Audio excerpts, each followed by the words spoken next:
Good day, ladies and gentlemen. I extend a cordial invitation to all who are interested to visit my channel. Before embarking on this narrative, I kindly request that you take a moment to express your approval and indicate your intention to remain informed by subscribing to my channel. I assure you that this is a straightforward request, and your compliance would be greatly appreciated. I recognize that I may not possess the same degree of intellectual prowess as some of my fellow men when it comes to matters of the heart. However, I am confident that I am not alone in this observation. Indeed, it is a sentiment that many men, myself included, have expressed on numerous occasions. It is evident that they are aware of their existence and comprehend their nature. However, this assertion is not entirely accurate. Unlike the majority of men, I am merely attempting to comprehend the nuances of this phenomenon and to conduct myself in a manner that is as optimal as possible. Nevertheless, I recognize that my lack of understanding has led to a prolonged period of self-realization regarding my shortcomings in navigating the intricacies of the female psyche, particularly in my own relationship. My wife exhibited signs of disrespect and betrayal for approximately 5 months before I decided that if there was smoke, there might be fire. As the old song goes, we married in a fervor hotter than a pepper sprout. I found Catherine, courted her, and married her during my 1-year period of college. In my 3rd year of college, I was pursuing a degree in party management at the University of Oklahoma at Stillwater when she entered my life. My primary focus was on hotel and restaurant management, while partying was an extracurricular activity. I also held a position as a bouncer at a well-known establishment. College bouncers, known and popular for their expertise in maintaining order on campus, were assigned to different posts within the building to perform their duties. Our responsibilities included greeting visitors at the entrance, examining documents, and monitoring the crowd to ensure the safety and security of all patrons. The bar had an upper floor, and one of us was always on duty at the top of the stairs to prevent patrons from falling. During my tenure at the establishment, I rapidly gained insight into the characteristics of female representatives, discerning which were amenable to negotiation and which were not, and which were occasionally amenable to negotiation. When stationed at the top of the stairs, I could observe the majority of the lower floor. From my vantage point on the balcony, I observed the interactions between the women and the men on the ground floor. Some women were engaged in negotiations with 2 or 3 men simultaneously. Some men attempted to purchase drinks for the women, presumably with the intention of taking them home or to their cars, where they could engage in further conversation in a more secluded setting. As the evening progressed, many young women requested drinks from men who appeared to be inebriated. This occurred shortly before closing time, either after the last call or slightly earlier. Subsequently, a significant number of these women left the establishment with a young man. The young women would then be permitted to leave through the rear exit, which led from the hallway to the restrooms. This often resulted in considerable frustration for the men, and on numerous occasions, one of the bouncers was compelled to offer advice in order to pacify them. I was aware of which of the young women frequently engaged in this strategy. As a public servant, I cautioned my acquaintances and, on occasion, a male individual whom I found attractive but who, in my opinion, did not merit such attention. I did not consider it appropriate for discussion. I allowed others to become overly excited. On a Saturday night following a home game, I was working and observing inebriated individuals behaving in a foolish manner when this remarkable woman fell into my arms. The term drunk does not adequately describe her condition. She was completely inebriated and claimed to be unaware of her location. She was unable to locate her companions, who she claimed were with her. I deduced that I had never observed her in the company of these women.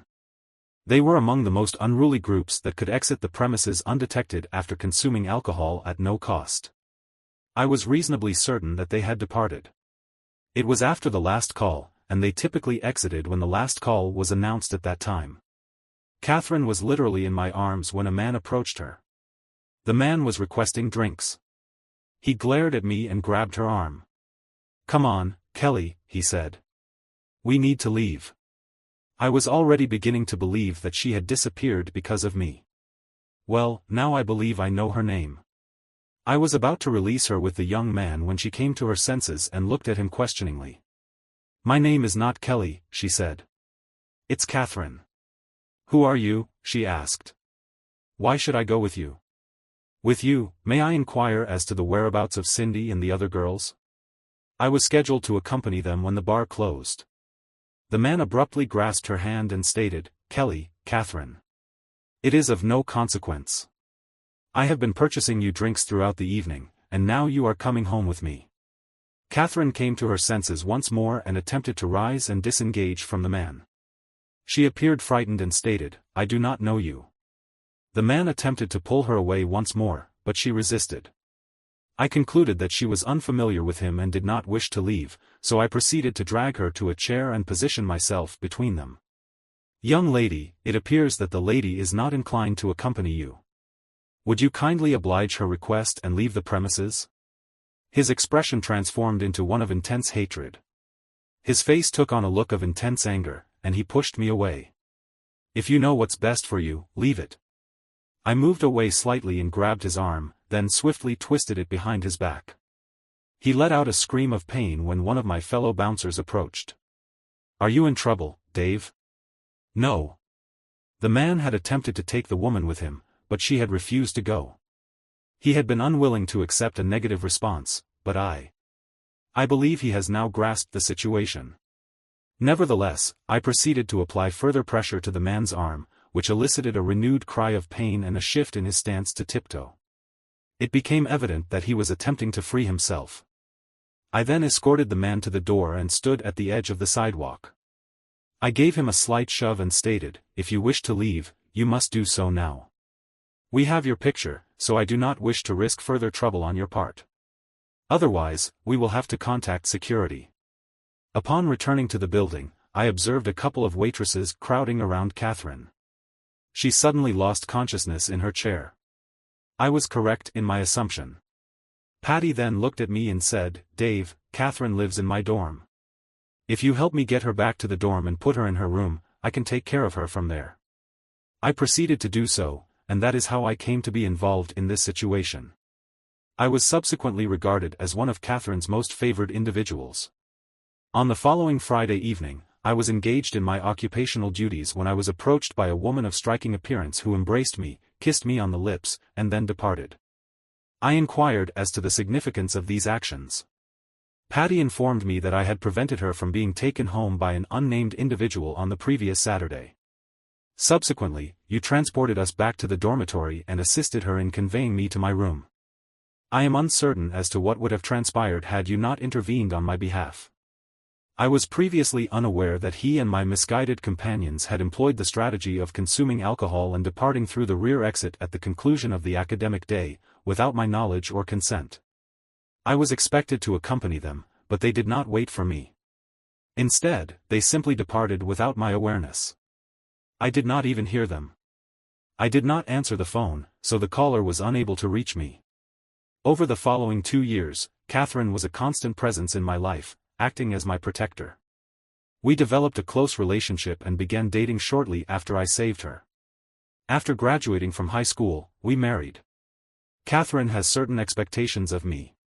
She enjoys social gatherings, dancing, and consuming fine food and wine.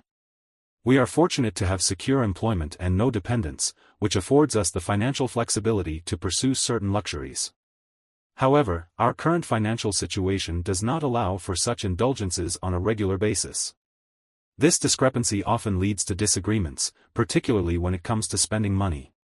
My parents are quite affluent, and their wealth has influenced our financial decisions. They own a sizable farm, along with nearly 4 plots of land in our hometown. Additionally, they possess a substantial investment portfolio. When I inform Catherine that we lack the financial resources to pursue a particular endeavor, she frequently responds by asserting that if I were more adept at securing funds from external sources, I would have already done so. She further suggests that I should return home and assume a leadership role alongside my father, with the aim of generating significant income and achieving a high level of financial success. I informed her that my objective at this position is to gain practical experience and learn the methods employed by prominent professionals in the field. Upon the retirement of the resort manager, which is expected to occur within the next 3 years, I intend to assume his role. However, this timeline does not align with Catherine's expectations. I began to receive disparaging remarks regarding my capacity to earn a sufficient income. To pay our bills, Catherine would occasionally leave after work with her friends and return home exhausted. Over the past few months, I had to arrange for her to be picked up or pay for a taxi on numerous occasions. However, approximately 5 months ago, this ceased to be an issue. Nevertheless, she still came home agitated, and I frequently had to accompany her to the office the following day to retrieve her vehicle. On occasion, I was compelled to transport her to her preferred establishment, where she would retrieve her vehicle. However, I was never responsible for the fare or for providing a lift on 1 or 2 occasions. I discovered her asleep on the living room floor when I arrived home the following morning. I was perplexed as to how she had gained access to the premises, given that she had apparently collapsed on the threshold. After a series of heated exchanges, I elected to ascertain the veracity of the situation. I took the action that many men in similar circumstances have taken. I purchased dictaphones and placed them in Catherine's purse, in her car, and even in her office, hidden under her desk. I tapped our landline phone and acquired the necessary equipment to copy her calls from her mobile phone. The information I uncovered was disturbing. My affection for her was profound. She had engaged in an extramarital relationship with one of her colleagues at work. Many late nights and Saturday shopping trips with her female friends over the past 5 months had been her connections with Gregory Anders. He was one of those obnoxious salesmen that one typically finds distasteful. Greg was arrogant, had an insinuating smile, and Gregory was the highest-paid salesman in the company, and his father owned it. This afforded him a certain degree of privilege. When I reduced our visits to expensive restaurants, I also reduced the amount of entertainment, buying fine wines, going to expensive performances, and so on. Catherine complained at work about how I treated her badly. Gregory noticed that Catherine was unhappy and began to follow the women during their night walks. He spent money on them. He provided them with drinks and demonstrated a lifestyle of opulence. He then proceeded to cultivate a relationship with Catherine, initially through lunch at an expensive restaurant. After she became accustomed to his lavish lifestyle, he invited her to dinner at upscale establishments. A few weeks later, Catherine yielded to his advances and began engaging in sexual intercourse with him. He began issuing directives, and to my astonishment, she complied. His generosity was a significant factor in her compliance. I even had recordings of him instructing her to refrain from sexual intercourse with me. He informed her that he did not wish to receive second-rate sexual intercourse and demanded that she ensure a minimum of 24 hours elapsed between her sexual encounters with him and those with me. He stated that he would leave her if she failed to comply. To engage in sexual intercourse with my partner after she has been intimate with someone of a lesser caliber, regardless of the method employed, it is imperative to ensure that you are free of any external contaminants before seeking my company. Our lives soon became characterized by Gregory's frequent absences, which coincided with his business trips. Sundays, however, were a day of respite from his wanderings. On Sundays, she was unavailable, so it quickly became my only guaranteed day of love. I have to admit that I was indifferent after I discovered the truth. I kept her by my side for as long as I could, simply because I was preparing for a divorce. Fortunately, I had only been married for a relatively short period of time. After approximately 27 months of marriage, I discovered that my wife had been unfaithful. She was angry at being called Kate, so I began to refer to her as something else. We rented a fairly nice apartment and purchased 2 new cars. She, of course, wanted a BMW. I was quite pleased with my 2010 F. I purchased a 2015 Ford F-150 Super Crew 4x4 new when we graduated from college. When we went somewhere, she refused to go in that old truck and insisted that we go in her car. We rarely go out together anymore. I am merely engaging in sufficient contact with her to maintain her ignorance. Today marks the beginning of my revenge on Kate and Greg. She has a date with him tonight. She plans to meet him at the mall at 6 o'clock. The time is 30 p.m. In the evening, they will have a drink and then have dinner at a new French restaurant. Subsequently, they will go dancing.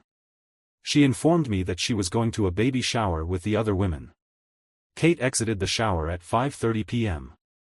She began to dress, indicating her intention to depart at 6 p.m. This would allow her to reach the mall in time to meet Gre. I waited in the hallway adjacent to our bedroom until she emerged. I then entered the room and embraced her. I kissed her and began to rub her. Damn it, Dave. Stop. I have to meet the girls at 6:30 p.m. I must decline your invitation, as I lack the requisite time.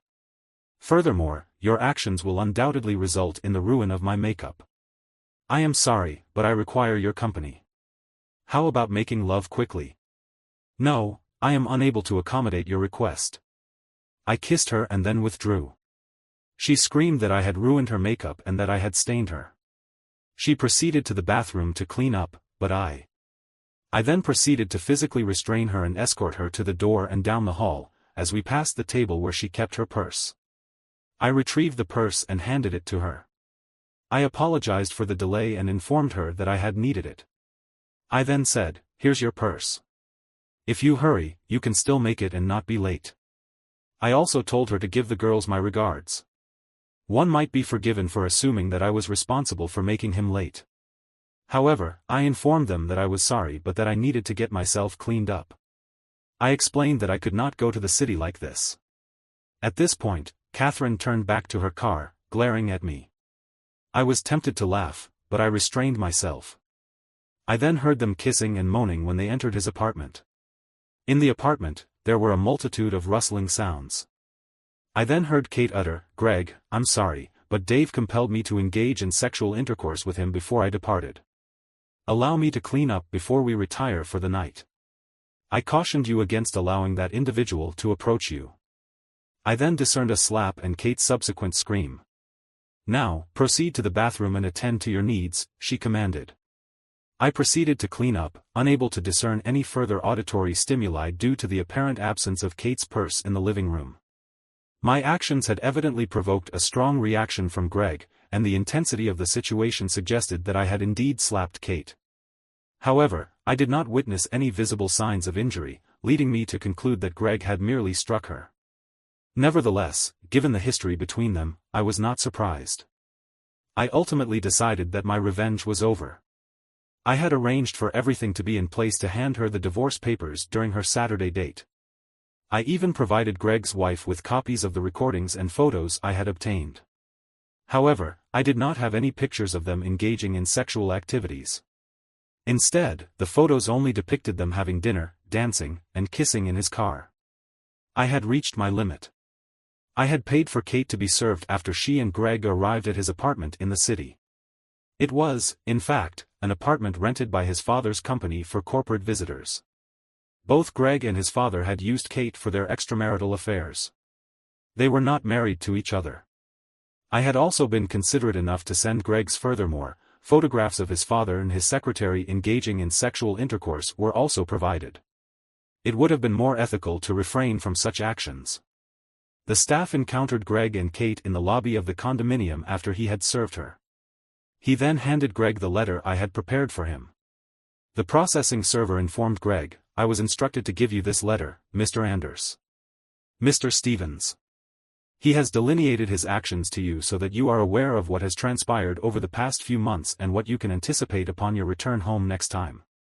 In the letter, I have set forth the documents I have against him and Kate, as well as the fact that I have provided them to his mother and his wife. Furthermore, I have inquired of him whether he enjoys receiving my I informed Greg that I ensured that each time Kate visited him, I sent him a piece of myself so that he could engage in sexual activity with her." Greg became enraged and struck Kate twice before the security personnel intervened and removed him from the premises. I heard the altercation and subsequently heard the security personnel contacting the emergency services. I was concerned for Kate's well-being. I did not wish for her to be physically harmed, yet I was unsure of how to respond to Greg's actions. I received a call from the hospital requesting my presence to complete some paperwork and facilitate Kate's discharge. I informed the representative that I was unable to comply with this request.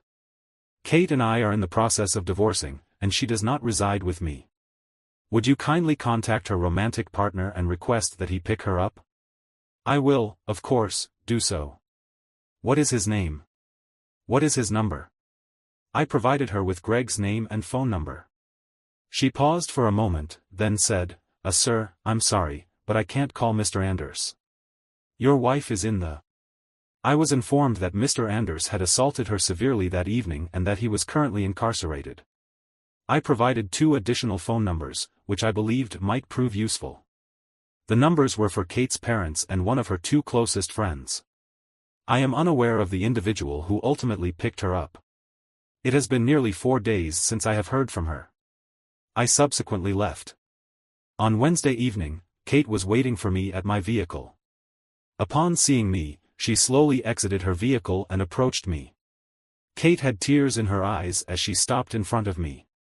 "David," she said, "I would like to discuss everything." "Kate," I replied, "there is not much to discuss. You cheated, and I have discovered your infidelity, and we are now proceeding with the dissolution of our marriage. I do not wish to proceed with a divorce. Dave, we must resolve this matter promptly. I am currently homeless. I implore you to allow me to return home. I will be better able to cope with the situation if you permit me to make amends. However, I am certain that this will not occur. I have learned that you have taken up residence with Greggy. Love Nest," she said, "why don't you move in with him and his father? I'm sure they'd be happy to take care of you." I walked around Kate and got into my truck. When I closed the door, she was standing there crying. She didn't move until I was out of sight. This was another thing I didn't understand about women. Kate worked full-time and earned almost $36,000 a year. Over the course of her lifetime, she had earned almost $36. I am perplexed by the discrepancy in financial resources. Why did Kate not possess sufficient funds to rent an apartment, as I did? Furthermore, I am at a loss as to why she relocated to this apartment with Greg and his father. The police report revealed that Greg and his father severely assaulted Kate, resulting in her demise 3 days after hospitalization. She believed she was Greg's romantic partner and anticipated marriage following the dissolution of their marriage, as evidenced by a statement she provided to the police before her death. These circumstances have left me with a profound sense of disquiet. In my pursuit of a better life, I inadvertently caused the demise of Kate. I was consumed by a desire for vengeance and, in a moment of recklessness, I requested more drinks from the bartender. I was intoxicated and detached from reality. Then, without warning, I was struck by a forceful blow to the head. I was surrounded by numerous individuals, some of whom were visibly distraught. I looked down at the figure of the goddess, who was gazing at me with a look of shock. She collapsed to her knees in front of me. "David, is that truly you? Why did you consume such a quantity of alcohol that you fell off your bar stool? Patty, I would inquire as to your well-being, but I am uncertain if you are in a position to respond. Please, assist me in rising and ascertain whether you can be sobered up to a certain degree." I was able to speak without any problems. Patty demanded to know what I was doing there, so inebriated that I recounted the entire account you have just read. As a result, Patty, I have killed her. I am unsure of my next steps. I held her responsible for her actions, but I did not wish for her demise. Patty sat in a state of shock, she gazed at me with her mouth agape. Eventually, she wrapped her arm around me and embraced me firmly. "Dave, while some of your actions were regrettable, you did not kill her. That is the responsibility of Greg, who ultimately took her life. You could not have foreseen his actions." Patty sat, gazing into the distance for after a period of time. Dave responded, "You know, Greg, you are partially culpable as well. I regret that I did not inform you about Catherine while we were in college. Frequently, in the evenings when she was not spending time with you at Joe's, she would go out with a man who had a large wallet. I am uncertain as to where you think she procured the funds for the costly attire she was wearing. I did not inform you because you were not exceptional at the time, and I genuinely believed you would not fall prey to her machinations and wed her. You were gainfully employed at Joss and were thus aware of the type of individuals who frequented that establishment. Consequently, I am not entirely at fault. I must accept some responsibility for this situation as well. Even during our time at college, I observed Patty and recognized that she was not the ideal partner. I find it challenging to comprehend the nuances of female psychology. I believed we were on a positive trajectory, Dave, but I've come to realize that not all women share your perspective. If I adhere to these criteria, I may have to reconsider my options. You because all men look like Gregory, right, Dave? I know that's not true.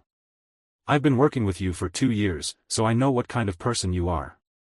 How many women have you brought home and put to bed when they were so drunk they could have been raped if someone hadn't take care of them, Dave? It is important to recognize that women are like men. There are those who are kind and decent, and there are those who are not. There are female players as well as male players. Look for the good ones and do your best. We may think differently than men, but it is not that difficult to understand. Patty smiled and pulled at my hand. Let me take you home. Where do you live? If you are truly interested in learning something about women, I will give you some lessons on how to understand them when all this settles down.